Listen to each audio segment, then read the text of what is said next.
Welcome to Coffee Chats with Klaas. Hi, I'm CJ Klaas. Hi, and I'm Josh Sterling.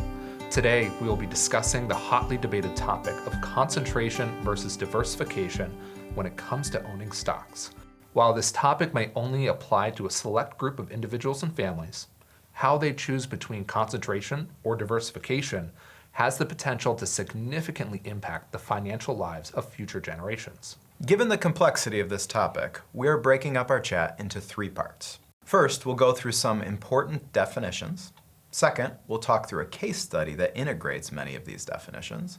And third, we'll provide 5 key questions anyone who owns a concentration of stock should consider. To kick things off with definitions, Josh, can you define diversification for us when it comes to investing?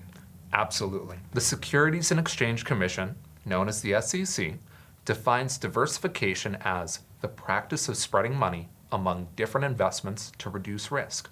Said another way, don't put all your eggs in one basket. This concept can apply to many situations in life, but is easily applied to investing. If you have all your money in one company, the risk of that company failing or significantly declining can create mayhem in your personal financial goals. The benefit of diversification is the possibility of more predictable outcomes with less variation over time. However, even with such a simple definition in place, you can easily find disparate beliefs about the application of diversification from scholars.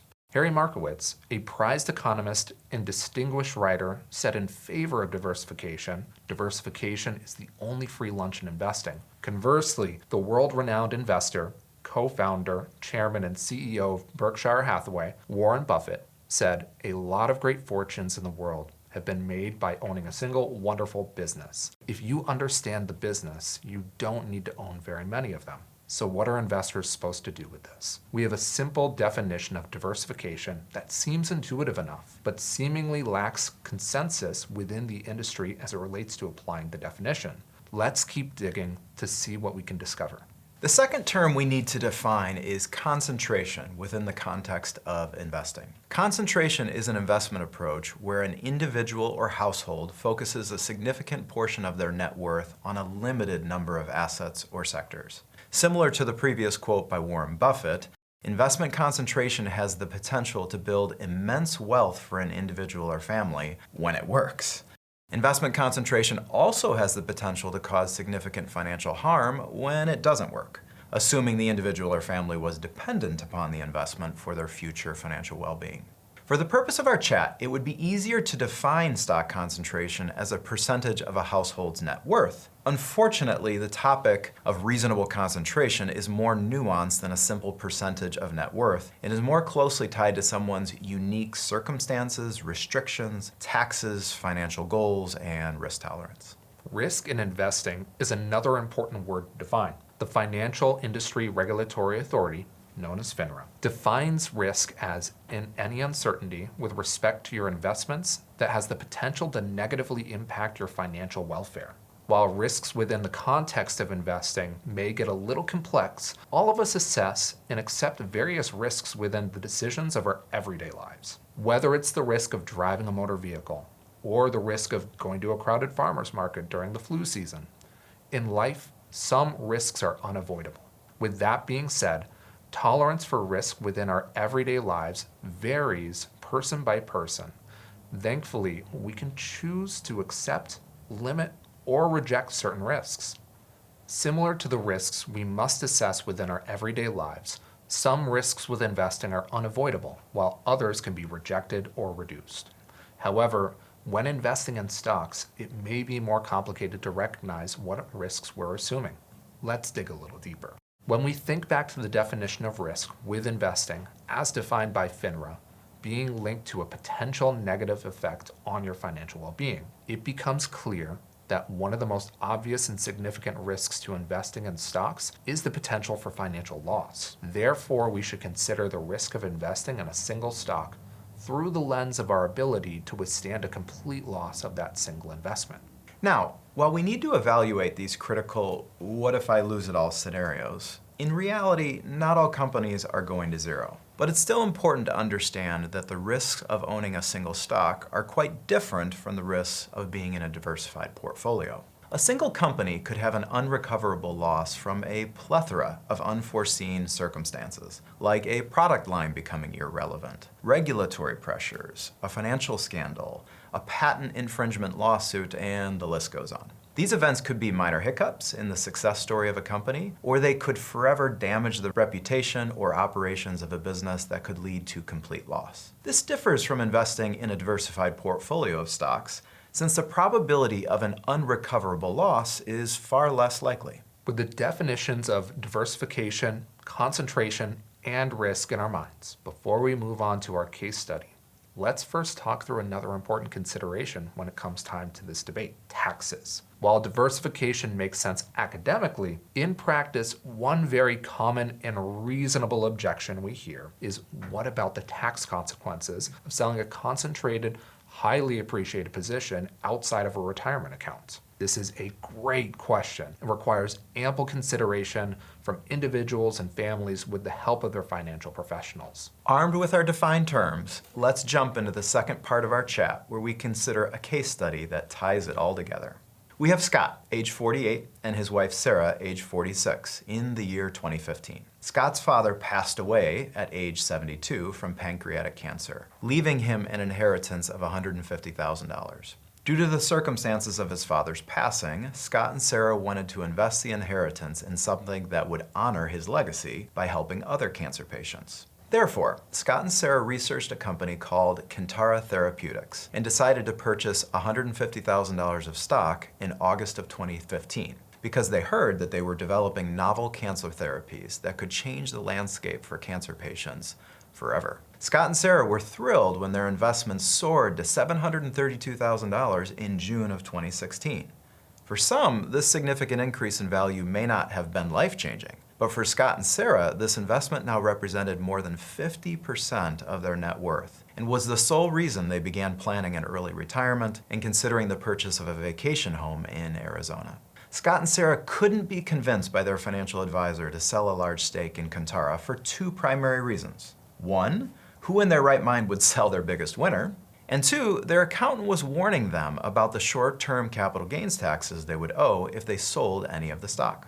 Therefore, Scott and Sarah took what they considered to be a rational approach and sold $150,000 of their Kintara stock in June of 2016 to, in their words, remove at least our original investment and take some gains off the table, while staying committed to the company that changed our lives. With $582,000 remaining in Kintara stock, Scott and Sarah felt wise for partially listening to their financial advisor to diversify their investment risk, while heeding the warning from their accountant about the tax consequences of selling too much in any one calendar year.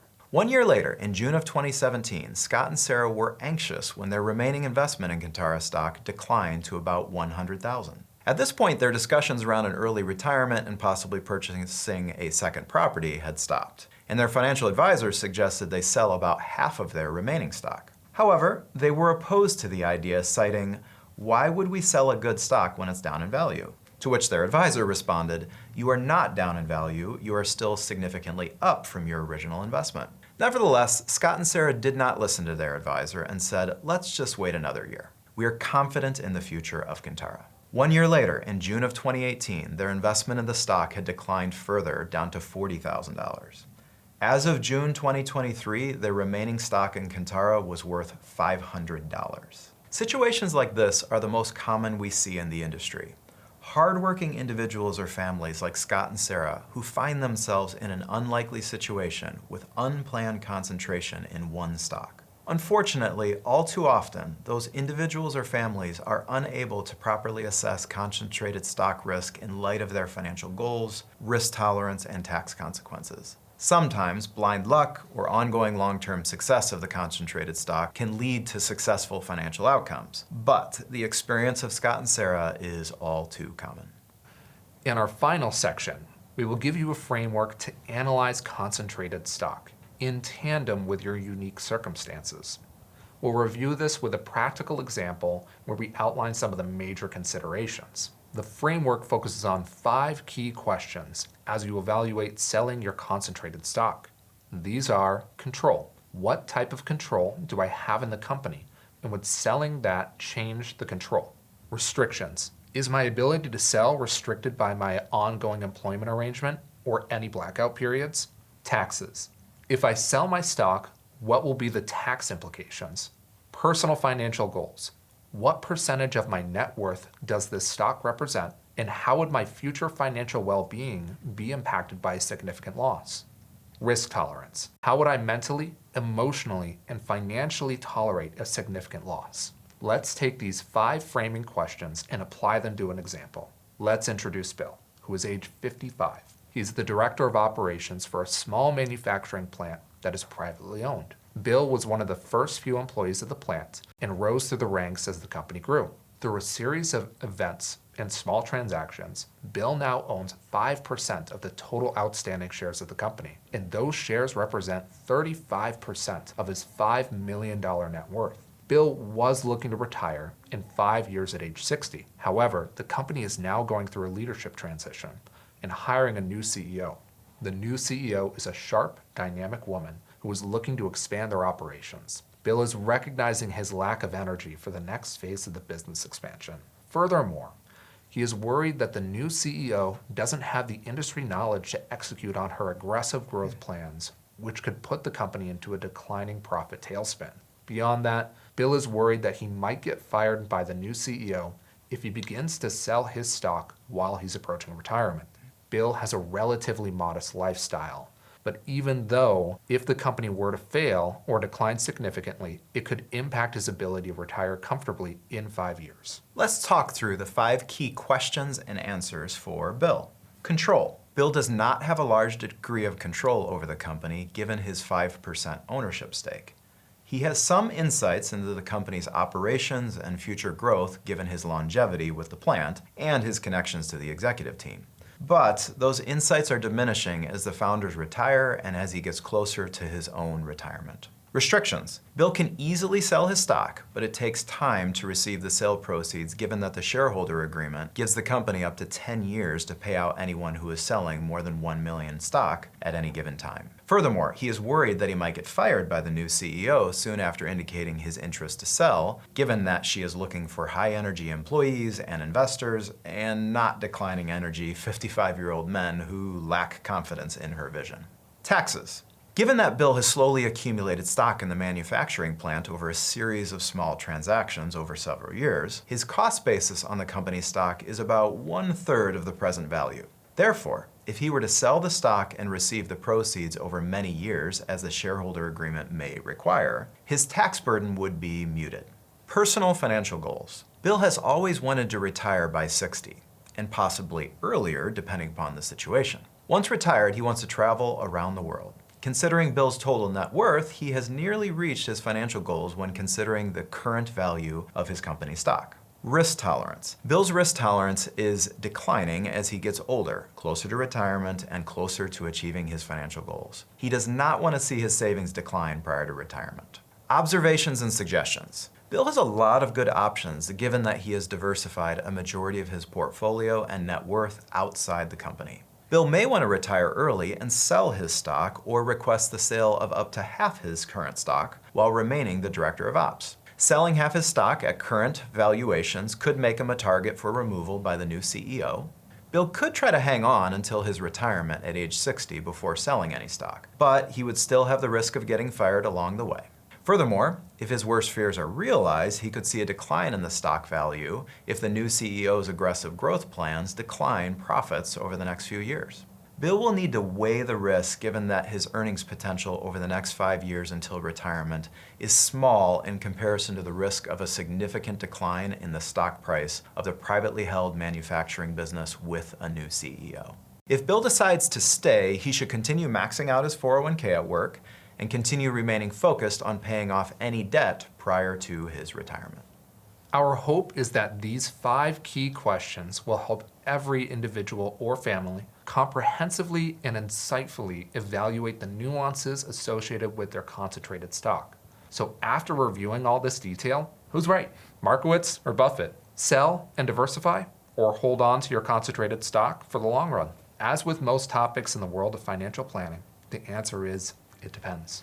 Here at Klaas Financial, we seek to educate, then advocate for whatever helps you accomplish your financial goals while limiting unnecessary risk. If someone you know has a highly concentrated stock portfolio or excessive single stock exposure, consider forwarding this video to them.